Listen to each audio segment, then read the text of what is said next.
So I want to start, raise your hand if you were at ITC in 2016, the first one.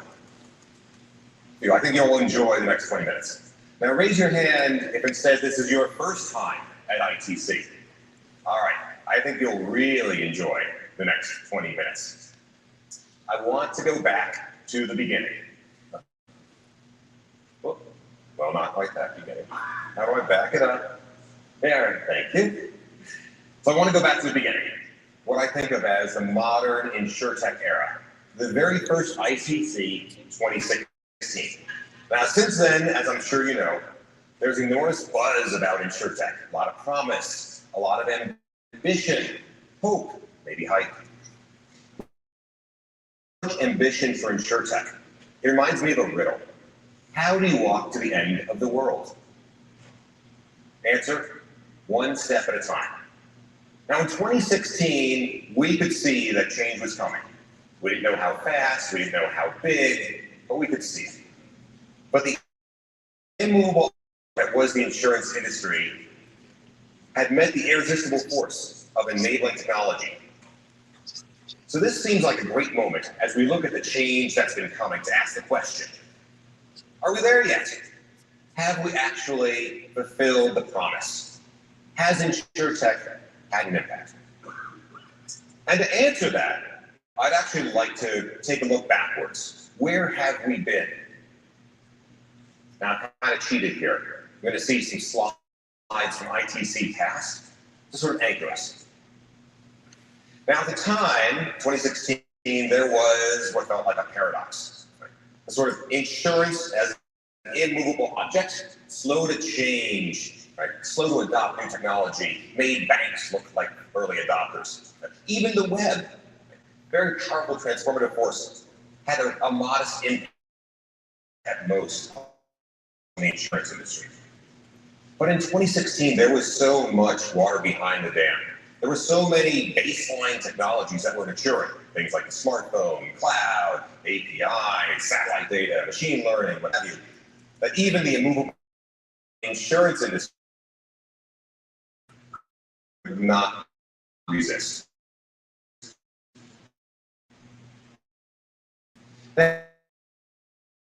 This was a technology-driven transformation to occur, not a regulatory-driven. And there are definite hallmarks of a tech-driven transformation. Technology takes friction out of the system. That's really good. Technology also creates transparency, both inward-looking, so that management of a company can act on inside their company. They can see the inner workings and the inner inefficiencies, as well as external transparency. Your customers can start to see what's happening in the market too. They can compare. Combined, a technology-driven transformation takes costs, distribution costs, ops costs, claims costs out of the system. It is deflationary. Taking advantage of the new baseline technologies led to what I call the Cambrian explosion. So all sorts of new life forms and new body parts, so to speak, coming into being, fueled in large part by venture capital. Now, some of these were trying to use the technology to outcompete the ecosystem of existing brokers and carriers. Others were B2B, trying to actually package the baseline technologies into something that the legacy carriers and brokers could use without having to build in-house. Between the two, we saw literally thousands of startups emerge, right? And just like with the original Cambrian explosion 500 million years ago, we didn't expect all of them to survive, but we thought some might have an impact. Now, among all the investment in innovation, we saw some important trends.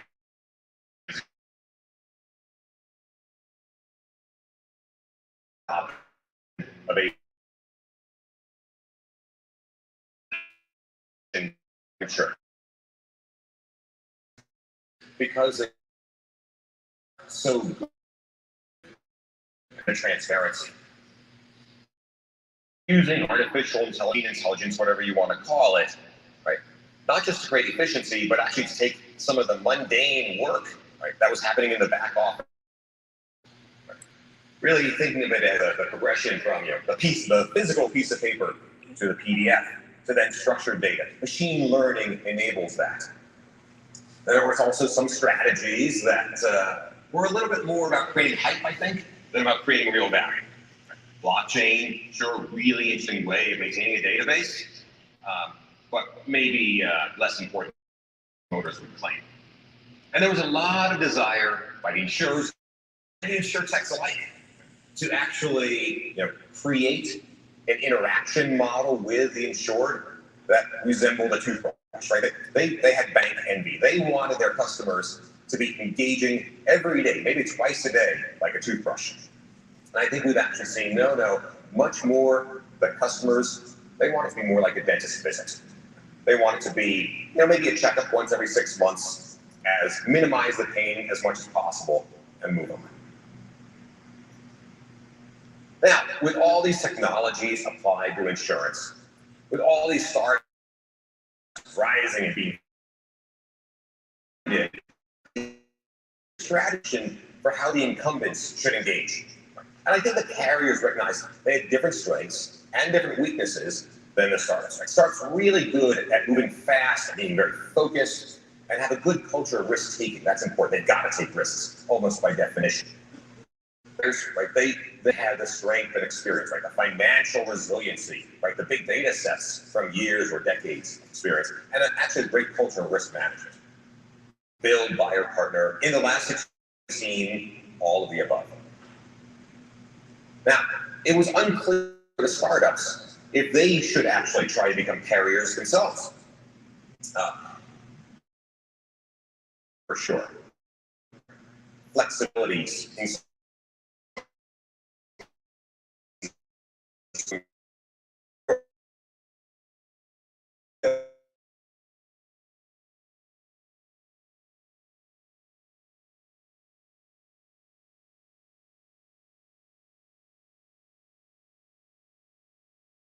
structure to support.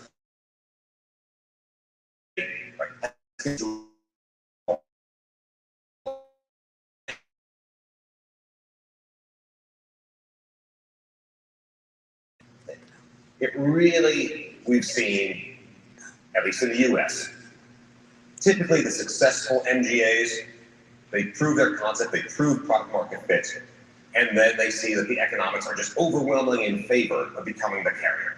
And I've seen this firsthand at one particular P&C insurtech, where the shift from MGA to a reciprocal absolutely unlocked the unit economics for them and the long-term opportunity for the company. Of course, it's not just legacy carriers and brokers, not just insurtechs. There's also other companies out there that are beginning to play a role in the insurance world, enabled by technology.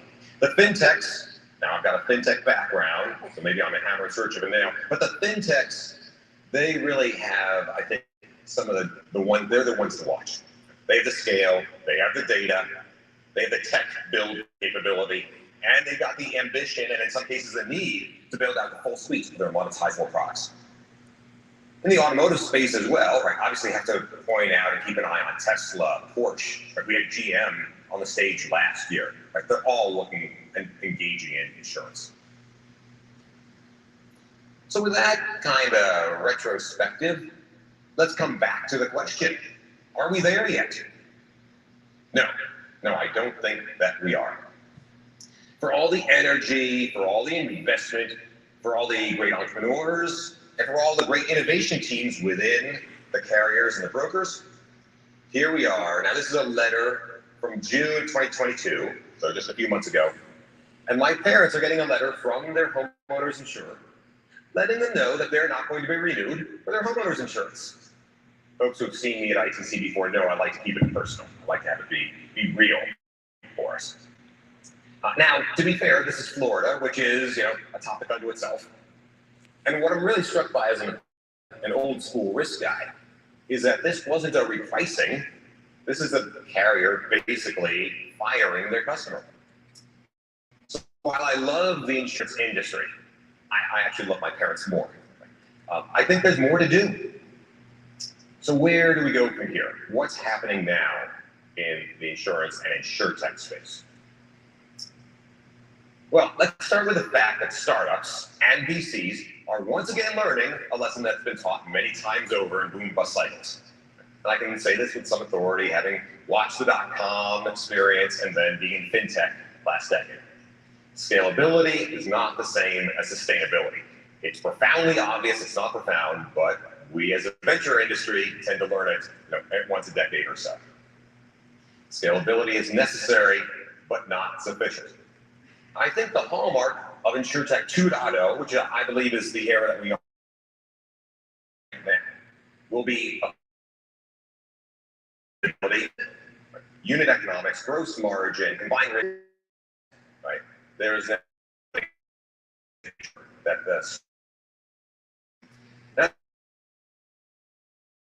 ways to build a stable business is don't boil the ocean. Don't try to win every geography, every sector, every product at once. Start with a niche, focus, and crush it. It could be a product that is narrow. Just a few $1 billion in premium every year. Like, could be a geography that's narrow. Like Florida homeowners. Start with a niche, but solve it brilliantly.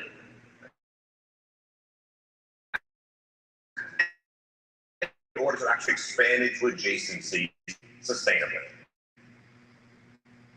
Now, technology's also been helping the brokers to become more efficient. I've been seeing that happen. I think that's really good. Now, when you get the brokers being more efficient, maybe a single person can support twice as many customers. That's great, increases profitability, but you don't need the same number of brokers you had before. And those who don't use technology in order to become more efficient, they're likely to find themselves outcompeted by those who do. Now, those who do survive and thrive, they're likely to use tech not just for the sake of efficiency, but also to find ways to add more value to differentiate themselves. Now, one of my favorite brokers, I know them pretty well, is Sequoia. Sequoia Consulting, not Sequoia, the VC fund. Now, they're leveraging technology to unlock insights from the data that they've already got from their clients, the sort of day-to-day working with them. It helps their clients make better decisions about insurance. Great, important. But even more profound, more interesting, it helps the clients make better business decisions about the rest of the business, not just their insurance decision. And that's a good thing for them, because I think that brokers will continue to be under threat. With the API-ification of the insurance industry, we're seeing a lot of interest in embedding of insurance products through other channels, right? Through non-traditional, non-broker channels. Now, insurance will still largely be B2B2C. Yeah. But that middle B may change. It may go from your traditional type of broker to a bank or a business in many cases. Again, enabled by the baseline technology of the API-ification of the industry. I'm also seeing the rise of no-code, where new products, channels, geographies, processes, they can all be configured by a non-technical person rather than requiring a developer. Now, I'm biased here. Earlier this year, led investment in a company called CoverGo in the no-code space. So yeah, I really am a believer. But it should be faster going to market. It should be cheaper going to market when you use no-code. These are important benefits. There's also a strategic benefit that I get most excited about on top of that. It allows the non-technical person, the product developer, the product manager, to actually take their vision and not turn it into a Word doc, which then a developer tries to figure out, well, what did you really mean when you wrote that? They can actually assemble the Lego blocks themselves and take garble out of the system. I think that's very powerful. So where are we going from here? It's not a world where the incumbents can bury their heads in the sand, deny the tech-driven changes happening, and just ignore the startups. But that's past. It's also not a world where the VCs and the entrepreneurs can repeatedly squawk about the incumbents missing stuff, deny the importance of traditional insurance skills, and ignore the importance of proper unit. we're headed to a place where the winners take the best of both the and the incumbents. Now, I saw this great quote from an excellent VC on the battle between reps and incumbents in general, not specific to insurance.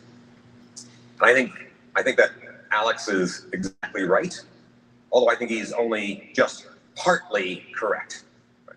Because he's looking at it, describing it through a marketing lens, right? The tension between the race to distribution versus the race to innovate. So I'll offer up another view that is also just partly. Success is a race about the efficiencies of scale that the incumbents have and getting the efficiency of software that the startups get. So one last thought for you. From its inception, ITC has been bringing together, I believe, are the most interesting people from insurance and the most interesting people from technology. I think, looking around this room in the last couple of days here, we've done a pretty decent job. Now, among the most important components of that is bringing people together from across the world, the international, the global component of it. Insurance has always been global. InsurTech is global. And I think ITC has reflected that. Now, in 2019, prior to the pandemic, we had attendees from every continent. This year, with travel restrictions pulled back, we again have attendees from over 50 countries. If you include the bold penguin guys, I think we technically have Antarctica covered too. So looking at the map, it should be no surprise that we launched ITC Asia. It should be no surprise that we have a presence now in Europe. And I'd like to have Megan come on up and talk about what's next with ITC as well. Megan?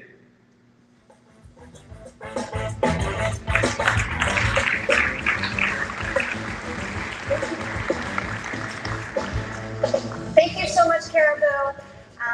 I just want to say thank you to Caribou for founding ITC together with Jay Weintraub. He's also a very, very important advisor to us. So we really take your advice and your counsel, and you're so generous with your time. Thank you so much. Thank you. So I could not be more delighted to make a very special announcement today. As Caribou said, we are in the United States flagship. We are in Europe. We have acquired DIA, and we are in Asia.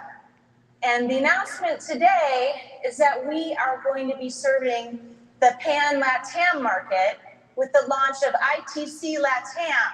It'll be in 2023 in April in Miami. So who's going to come? Woo!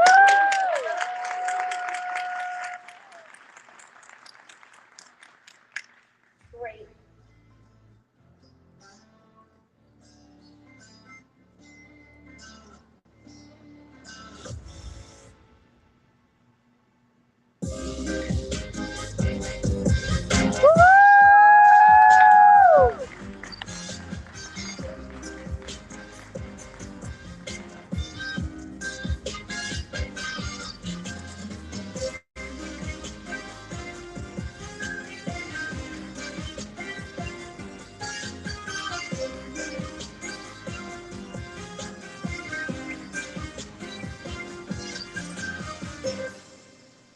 Great.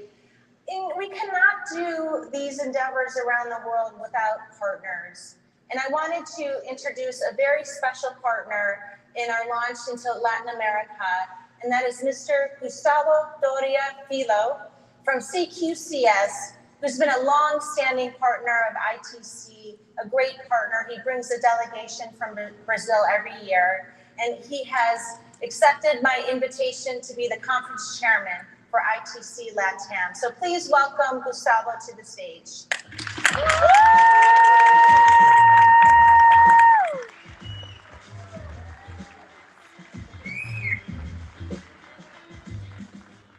Wow. Muchas gracias, obrigado, thank you very much. Let's get used to present and have fun in three languages at least, and have French, and have English, have Guarani, we have plenty of language in Brazil. And I prepared the speech, okay? But I need to tell a very important thing, a personal thing, is I met a lady named Megan Kaczynski, and she had a dream. And she had a dream to give exposure to people who makes the innovation in the trade. And when she invited me, I got really happy and proud. I asked some friends, I talked to Lario, to Juan, to Hildo, to Gabriela, to Marcelo, to Heitor. And then when I said yes, I could not imagine how much I would learn with you. You represent the power of the contemporary woman. Actual women need to learn with your example of being strong and sweet at the same time, have the vision and respect the people's aspects. So I've been learning a lot. I'm so grateful. I will never, ever forget the learnings of meeting you and how you put me in a special place, trusting me, trusting my journey. Thank you. You all know, please, applause for her. Please.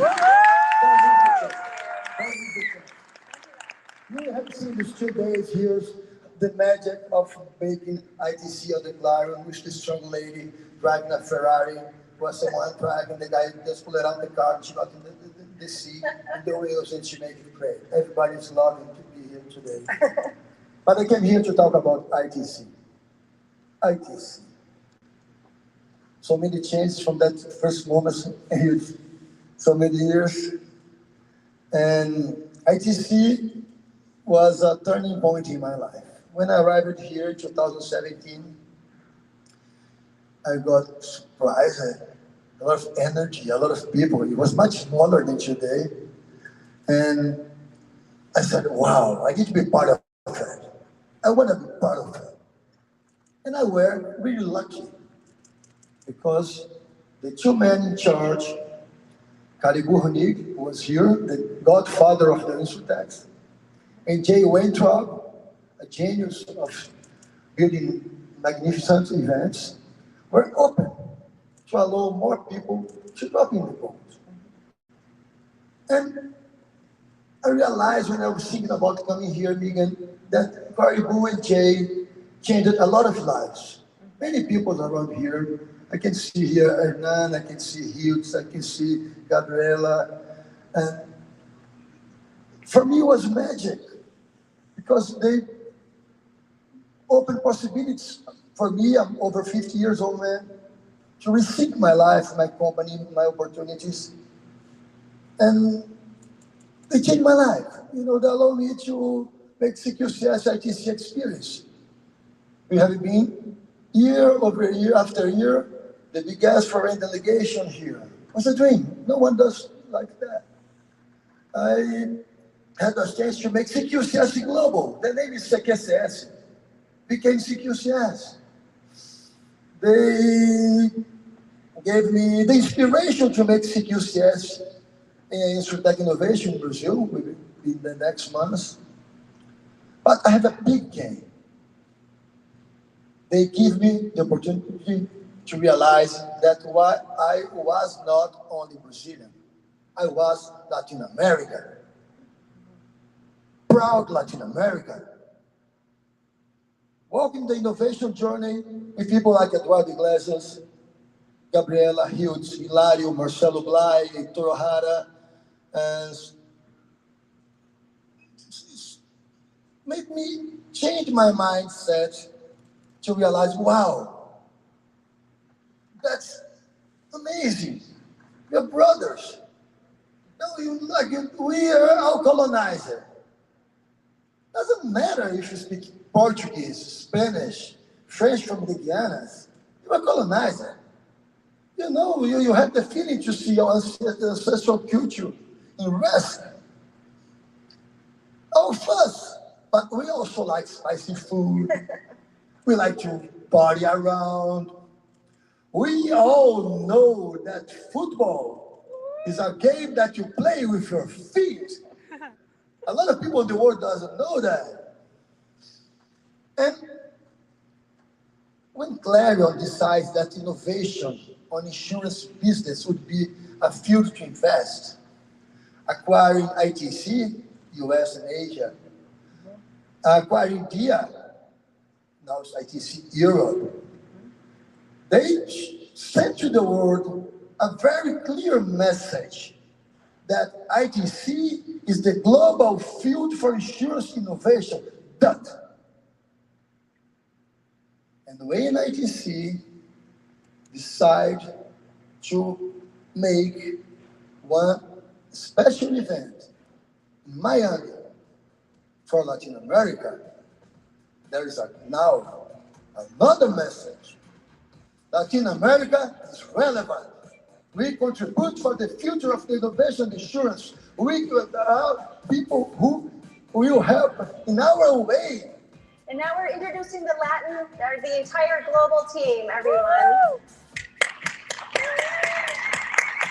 And let's just finish with this point, which is very important, Megan. Yes. And we have our way to support people in helping consumers and companies to protect their lives, their assets, and their dreams. And we are going to make it different. We are different. Nós somos Latinoamérica. We make it different. Muchas gracias. Obrigado. Thank you so much. Gratitude.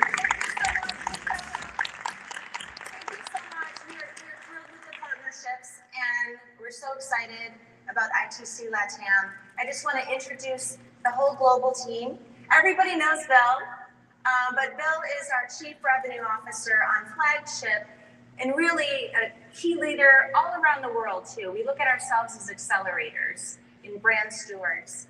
And then Rothio touches all brands.